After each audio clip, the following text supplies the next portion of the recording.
Hey, why do you have the latest game console? Oh, Max wanted it, so I bought it. What? Why do you have so much money? I withdrew it from our joint account. Huh? Why did you do that? It's fine. It's marital property after all. My husband has been distributing the inheritance in each case. But honestly, it's not that much. Therefore, if my husband continues to spend money as he currently does, the funds will eventually run out. Since our son also intends to go to college in the future, tuition will be needed as well. In such a situation, I am seriously concerned about whether we can make a living in the future. My name is Nicole. I am a 43-year-old office worker. I have been married to Sean for almost 15 years now. Our son, Max, is currently 17 years old and attends high school. In fact, our son is my husband's child from a previous relationship. My husband had a previous spouse who disappeared right after giving birth. After his ex-wife disappeared, he took care of his son alone with support from his parents. Then one day, a completed divorce application arrived and he had no choice but to divorce. After some time, we started dating and eventually got married. At the time, our son was 2 years old and recognized me as his real mother. There was deep affection between Sean and me, and our son also felt close to me. So we decided to marry early and build a family. Thus, we became a couple. Despite what happened with the ex-wife, his parents warmly welcomed me. Nicole seems trustworthy. Unlike the previous wife, she doesn't have instability. Honestly, I wasn't too surprised when she suddenly disappeared. My mother-in-law said this calmly, and I admired her mental strength. With the support of my in-laws, I felt that the first experience of parenting would go smoothly. Since our son is also fond of his grandmother, she could offer advice if needed. Thus, our married life began. Our son was adorable, and our newlywed life with my husband was fun. The initial phase of marriage was truly happy. Our son grew up healthy, and the relationship within the family was good. Every day was enjoyable.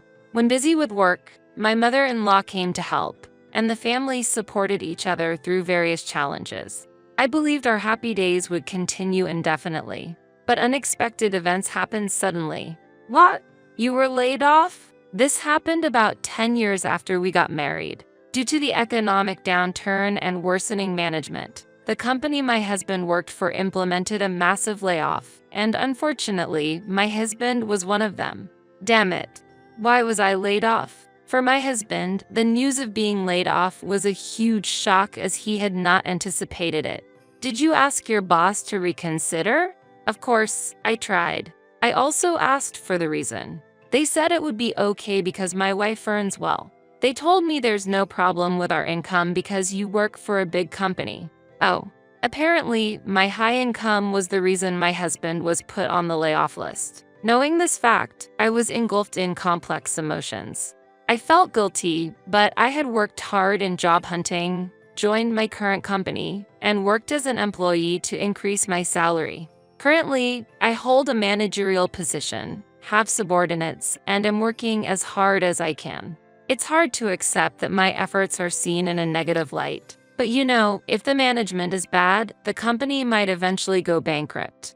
It's a chance to change jobs earlier. Let's think positively. That's true.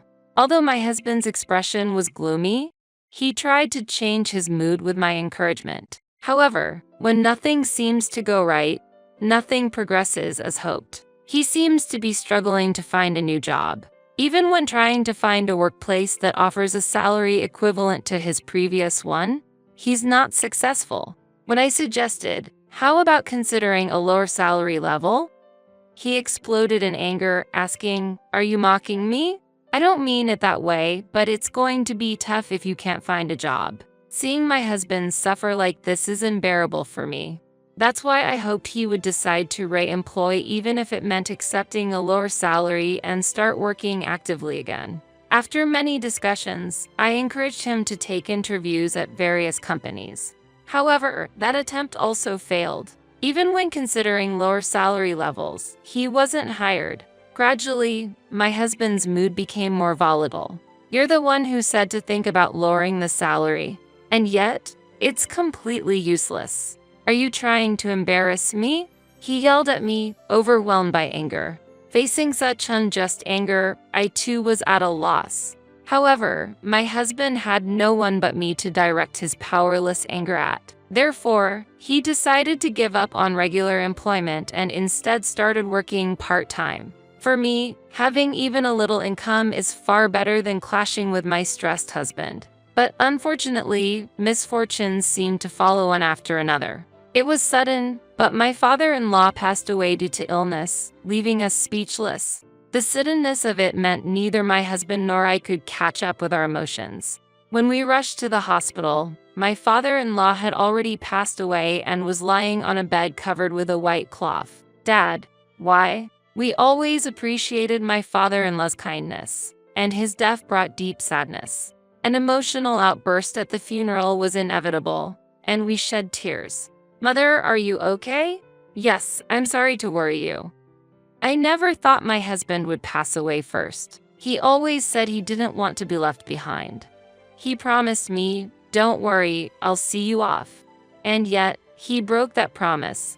My mother-in-law was deeply disappointed at losing her beloved husband. Our 12-year-old son understood the concept of death and mourned his grandfather deeply. Since then, I began visiting my mother-in-law regularly.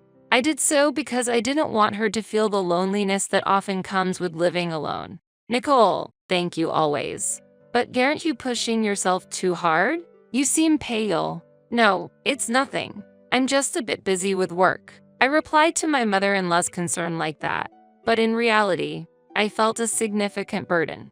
My husband, while only working as a part-timer 2 or 3 days a week, didn't help with household chores at all. As a result, I had to take on all household duties in between my busy work schedule, sometimes even while working overtime. My growing son had a hearty appetite, necessitating the preparation of a substantial amount of food.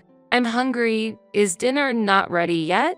Unaware of how much I was struggling, our son made self-centered demands. I'm preparing it now. Please wait a bit. What? That's useless. Don't talk to your mom like that. Be quiet. If you don't want to be complained at, do your chores properly. Our son was entering his rebellious phase and started to behave rudely towards me. I was already mentally and physically exhausted, and facing such issues only added to the hardship. Hey, can you say something? Max's behavior has been too much lately. When I brought up the issue, my husband reluctantly responded, "It's natural for a son to act that way towards his mother. He'll change his attitude as he grows up." Still, since my husband didn't support me, our son thought he could get away with anything. "Can you increase my allowance, Mom?" "It's not possible. The amount we're giving now is enough. You'll have to manage with that." "What?" "Our life is supported by Dad." That is, while I was at a loss for words, my husband was watching me from afar. Actually, my husband had asked me to hide the fact that he was employed on a non-regular basis from our son. He wanted to maintain his pride as a father. It seemed trivial to me, but I felt it was important to him.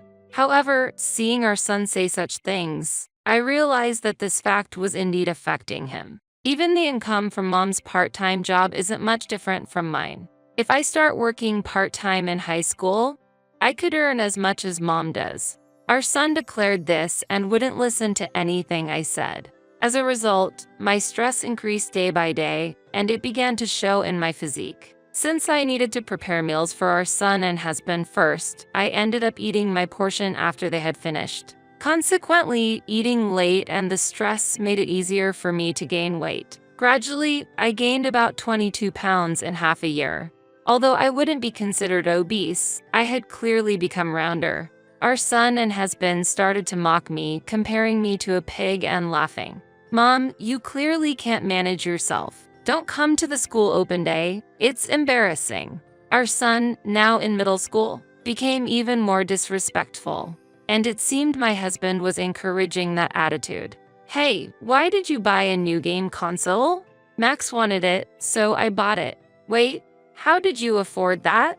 "I used our joint account." "Huh? Why would you do that without asking?" "It's fine. It's our shared funds. I'm just trying to maintain a good relationship with our son as a father." How does giving things build a good relationship? Quiet down. Enjoying games together is a form of interaction. Don't get mad over trivial things. If you're concerned, you should worry about your own figure. My husband snapped back with those words.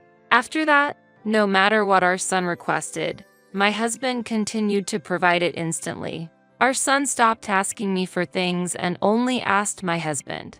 My husband happily fulfilled our son's requests, giving him anything, but the money used came from our shared savings. There was a time when my husband contributed a bit to the savings, but the funds were depleting at a fast pace, and soon my contributions might also be exhausted. When our son entered high school, my husband started buying him expensive wallets and brand-name clothes, probably to maintain a facade for our son, providing valuable items so our son wouldn't realize that his father was a non-regular employee. However, my husband's contributions to our shared savings almost ceased, and in reality, I was covering all living expenses. My husband seemed indifferent to this fact, covering gifts for our son from the shared savings, while his allowance came from his part-time income. My husband seemed to be self-sufficient in managing money, showing no intention of contributing to the household. My father-in-law passed away a few years ago, and last year, my mother-in-law also left this world.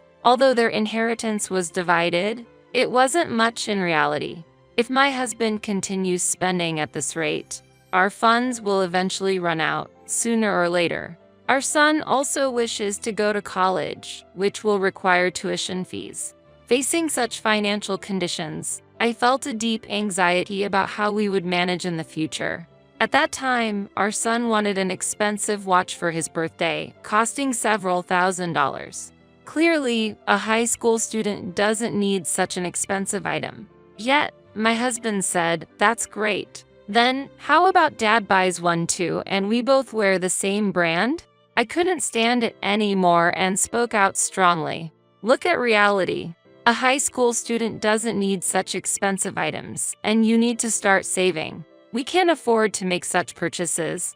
When I got angry, my husband was shocked and became furious. "What did you say? You're just a wife. Don't get cocky." Our son agreed with my husband's opinion, saying, "That's right. You're just a pet pig." As our son began to mock me, my husband joined in, laughing. "You look just like an unsightly pig." "Hey Dad, what should we do with such a pig? She doesn't earn much anyway. Indeed, we should kick out a pig that brings in little income from the house." This is how my husband and son insulted me. I had reached my breaking point. Why should I endure such treatment? I decided to leave the house with my belongings. The rest is up to them. They won't manage well without me. As I was packing, my husband and son mocked me, saying, "Good riddance to the noisy one." I didn't argue back, just silently packed my things and left the house. For the night, I stayed at a hotel and withdrew my share of the money from the bank the next morning. It was the money I had contributed to our joint account over the years. A week later, I received an angry call from my husband. I was busy, but I didn't want it to affect my work, so I reluctantly answered. "Hey, why did you withdraw money from the account? Return the money, thief." My husband was screaming, but that money was all earned by me. "It seems you're mistaken, but the funds in the joint account are not solely yours. I have been contributing my earnings every month. I withdrew my share because I didn't want it to be spent without my consent. So, the remaining amount is equivalent to what you have contributed. If nothing is left, it means you have spent all of your savings. That is, Nicole, come back." Upon hearing those words, I ended the call. Then, I immediately blocked his number. They should learn the hard way what it's like without me. For a year, I didn't return home. During that time, my husband and son contacted me numerous times. Months passed, and it seemed that my husband's part-time income was not enough to sustain their lives. Realizing their dire situation, our son demanded the truth from my husband. Eventually, my husband confessed, and since then, they had been struggling to bring me back home. I rented an apartment close to my workplace and focused on my job. As a result, I was able to lead a significant project to success. A year passed quickly as I concentrated on my work, and feeling it was time to settle things with my husband and son, I agreed to meet them.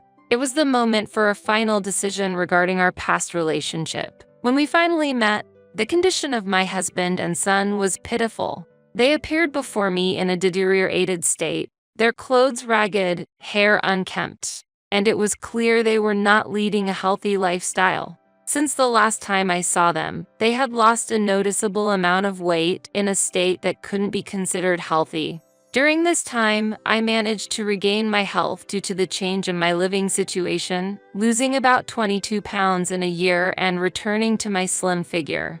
Without making significant changes to my diet, merely putting mental distance between myself and my husband and son greatly reduced my stress.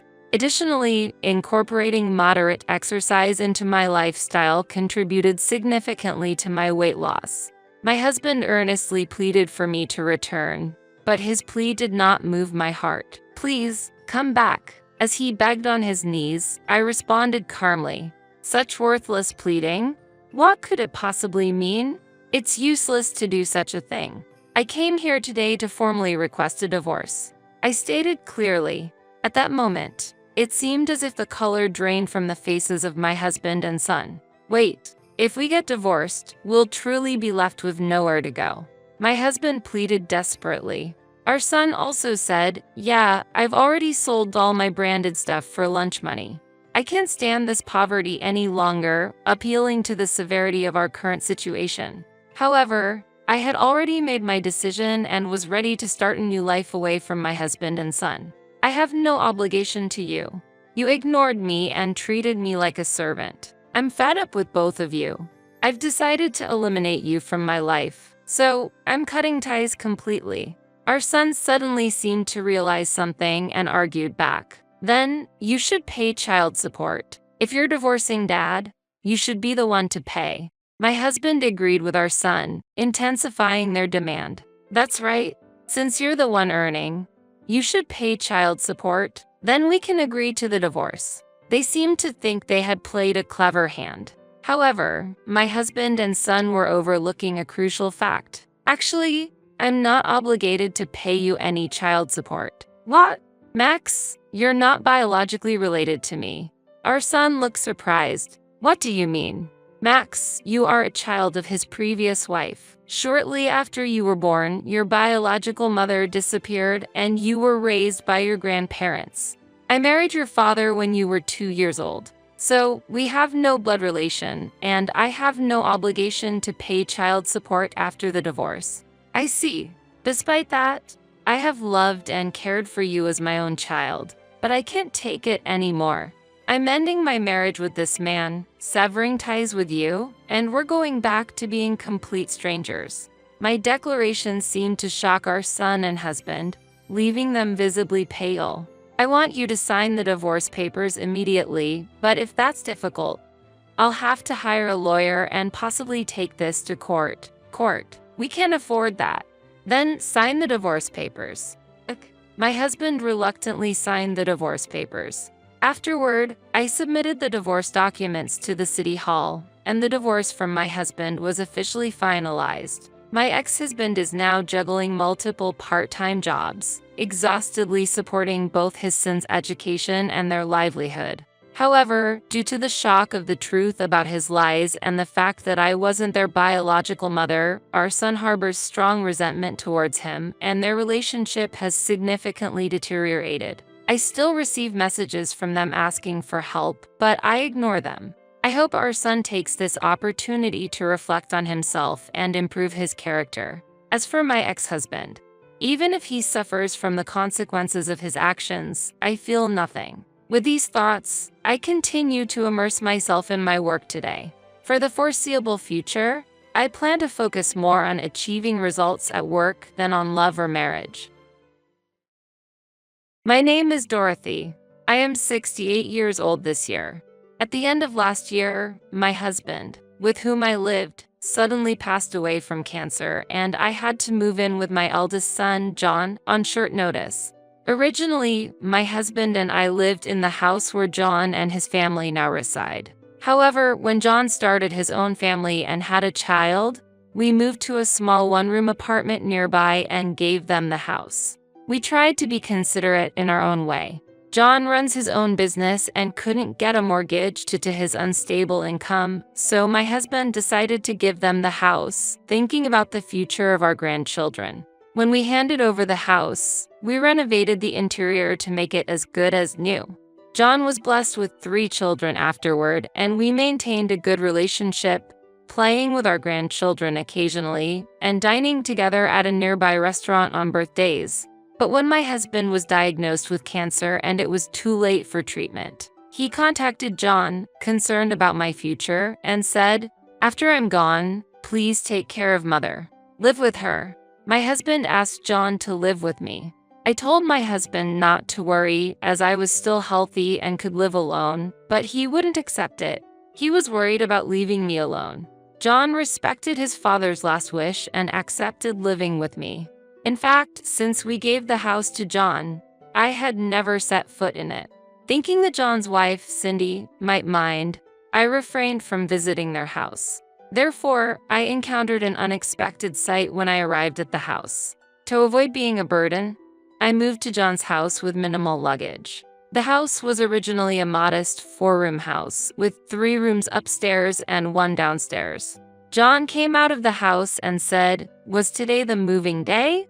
He seemed surprised. He's always been forgetful, and that hasn't changed even as an adult. As I entered the house, I saw a mountain of shoes and a strange smell wafting from inside. The exterior looked normal, so I was shocked. John seemed unconcerned and muttered, "Dad said so, so I accepted it. But honestly, there's no place for you to live here, Mom," as he walked inside. Reluctantly, I took off my shoes and entered the house, where I found the room on the first floor overflowing with items.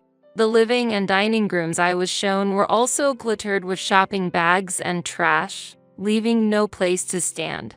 It was like the trash houses I had seen on TV, and I was astonished. Despite its clean exterior, the inside was like a different world in its filthiness. When Cindy, John's wife, noticed my arrival, she got up from the sofa. "Mother, since there's no place to lay out a mattress, please find somewhere appropriate.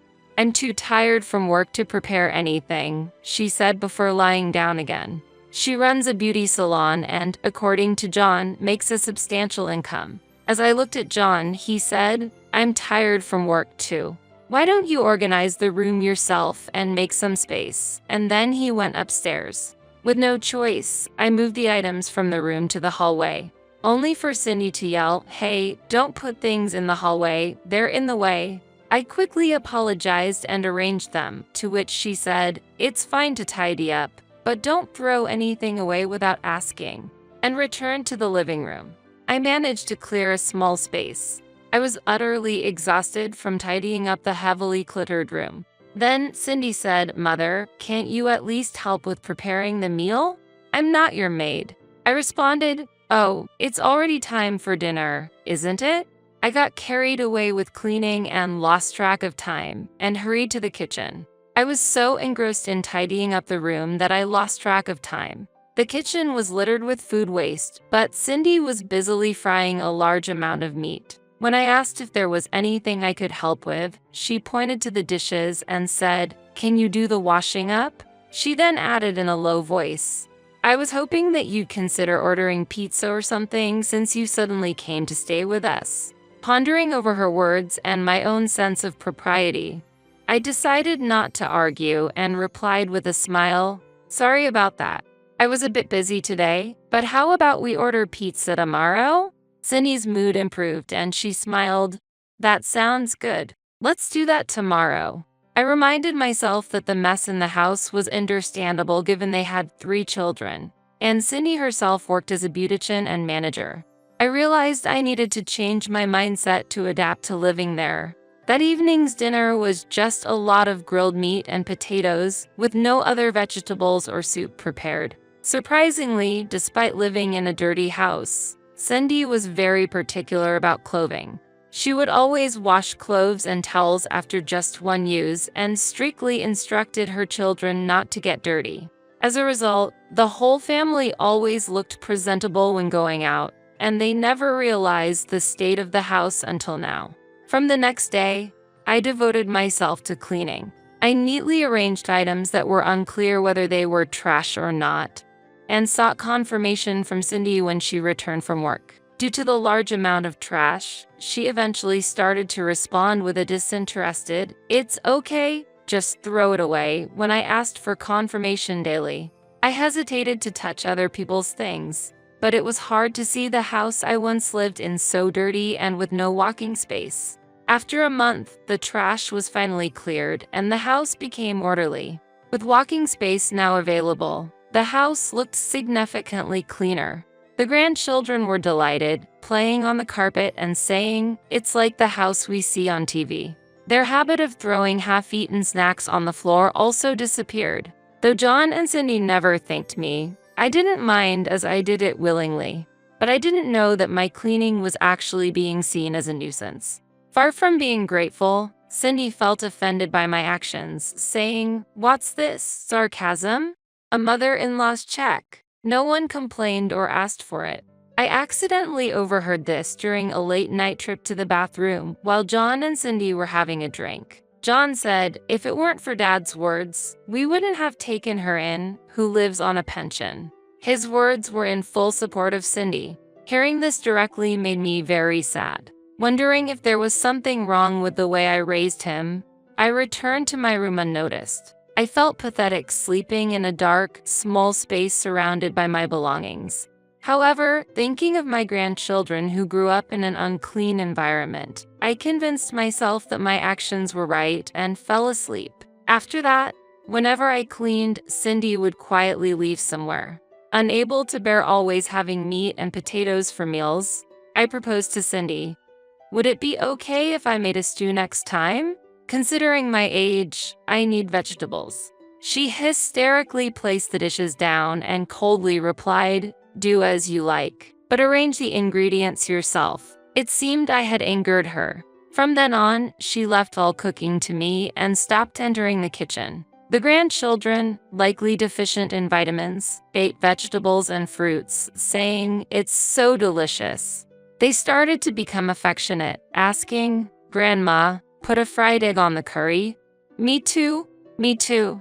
One night, when Cindy was late due to a drinking party, the grandchildren came to my mattress and slept with me. Since then, even when their parents were home, they started sleeping with me.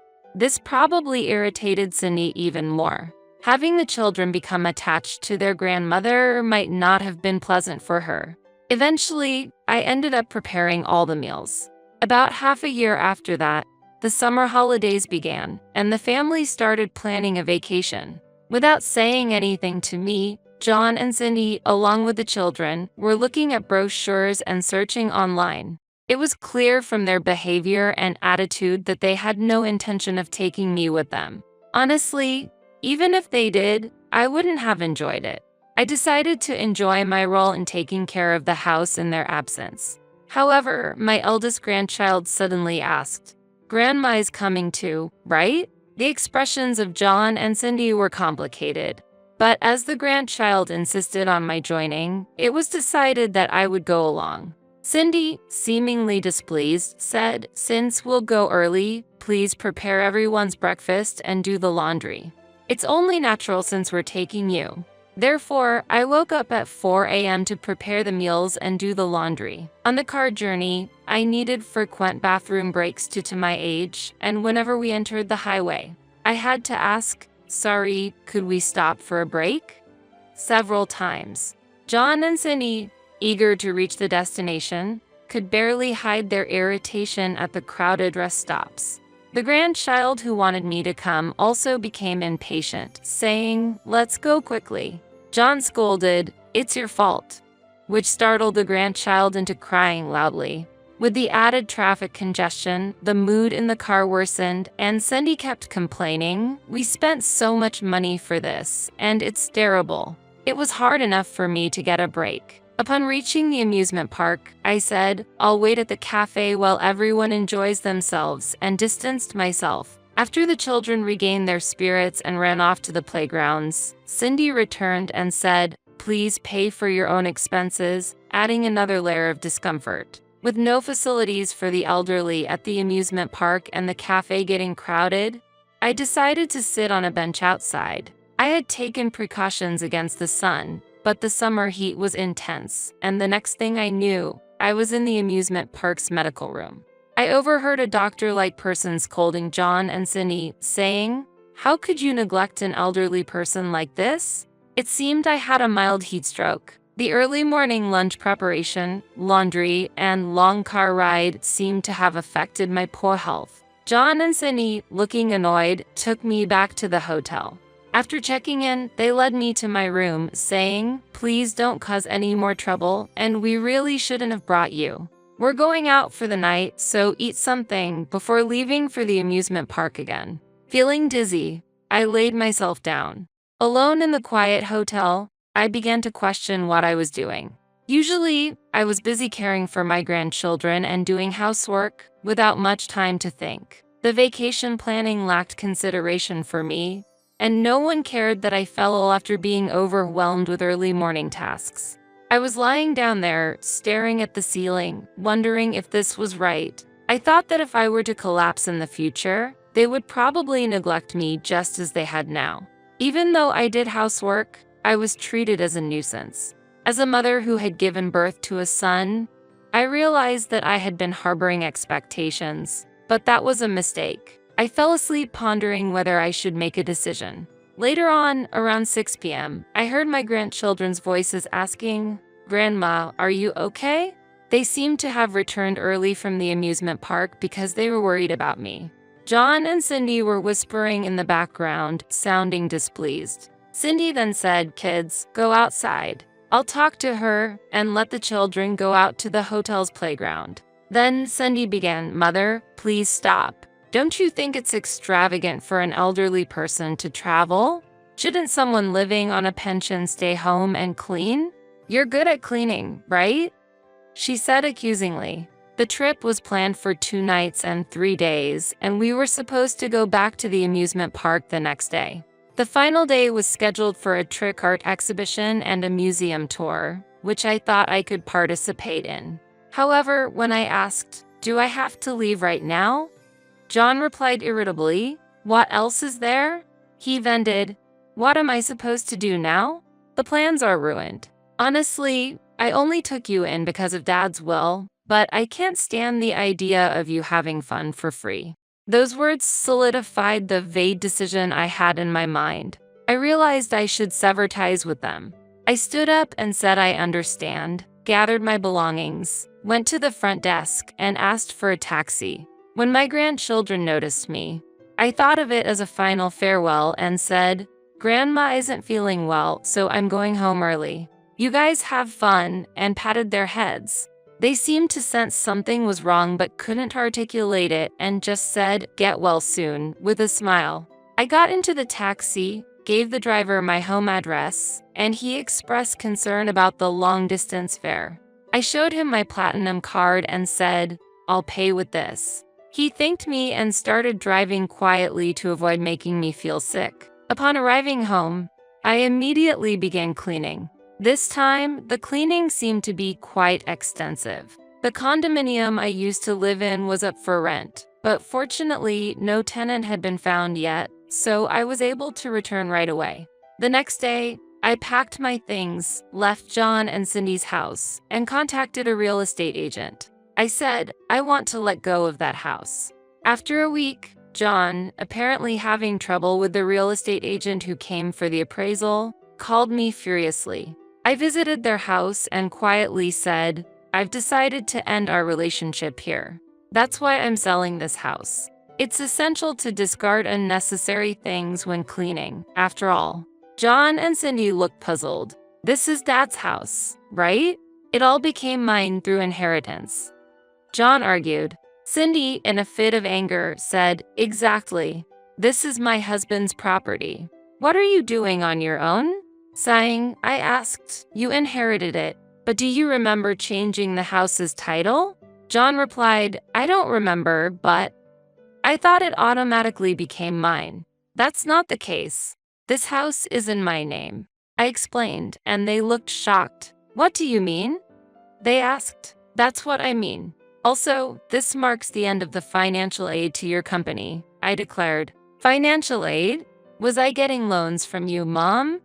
John was astonished. I knew about John's forgetfulness, but I didn't expect it to be this severe. Have you forgotten? We deposited funds into your account every month for your business. We had a contract for that, I explained. John turned pale. I thought that money was earned by Cindy, he said, looking dumbfounded. Cindy also looked shocked, confronting John. You thought that money was earned by me? I thought it was yours. Initially, when John was struggling for funds in his early marriage, I decided to invest in his business for the sake of my grandchildren. To avoid it being seen as inheritance, I set up a personal asset management company for the investment. I had explained this clearly to John, but it seemed he mistook it for Cindy's income. Our company's name coincidentally resembled that of Cindy's beauty salon, causing the confusion. Suddenly, John asked, wait a minute, you mean the investments continued even after Dad passed away? Isn't that Dad's company? I am the president of that company, I said. He looked at me as if he couldn't believe it. Cindy, too, was agape with astonishment. For the sake of your father's honor, I kept silent, but actually, that asset was mine. My parents were wealthy, I revealed calmly. We had married against my parents' wishes, almost like eloping. John had never met my grandparents, but as time passed, we reconciled. When they passed away, I inherited their assets. This was a distinct property, not part of the communal assets with my husband, but my personal property. Wait, so Dad didn't own it? John asked, stunned. Right, as I've said multiple times, Dad didn't leave much inheritance. I explained. It might have been natural for John and Cindy to assume it was his dad's inheritance from a general perspective. However, their belief that they received the inheritance without any formalities showed a lack of thought on John's part as a son. Originally, John started his own business because he was fired from every company he worked at. Nobody understands my talent, he would rant. We were puzzled about how to support him. Not wanting him to squander the inheritance on frivolities, we provided him with capital and loans. John, misunderstanding it as Cindy's income, had exhausted it on living expenses and business funds. Cindy's beauty salon wasn't doing well either, and her income was minimal. Yet, she seemed to be relying on John's supposed income. I thought I would inherit this house. I just followed Dad's instructions. John expressed his anger. Wait, this house isn't in your name? I thought it was already bought because it was renovated. Cindy was furious. Disappointed by their attitudes, I said, from now on, manage your affairs by yourselves, and prepared to leave. At that moment, Cindy grabbed my shoulder tightly and said with a mix of anger and anxiety, wait a minute, don't you care about your cute grandchildren? What about us? Using grandchildren as a threat? How low can you go? I firmly said, you can't choose your parents. Maybe there were problems with the way I raised you, but I'm done coddling. That's best for the grandchildren too, and I left the scene. Behind me, I could hear John and Cindy raising their voices. John said, it's your fault. And Cindy retorted, what are you talking about? You're to blame too. Eventually, the house was sold and John's business failed due to a lack of funds, leading to their divorce. They gave up custody, and I ended up taking care of the grandchildren. John and Cindy then became incommunicado, and I have no idea where they are or what they're doing now. Under my guidance, the grandchildren learned valuable household skills. The eldest learned to cook, the middle child mastered cleaning, and the youngest got good at organizing. They are learning the importance of handling their affairs themselves. Now, they collaborate and complete the housework without my intervention. They will live their lives, learning from their parents' failures. I am happy that I could teach my grandchildren important values. Balancing their studies and housework, they also take care of me, and we are living peaceful days now.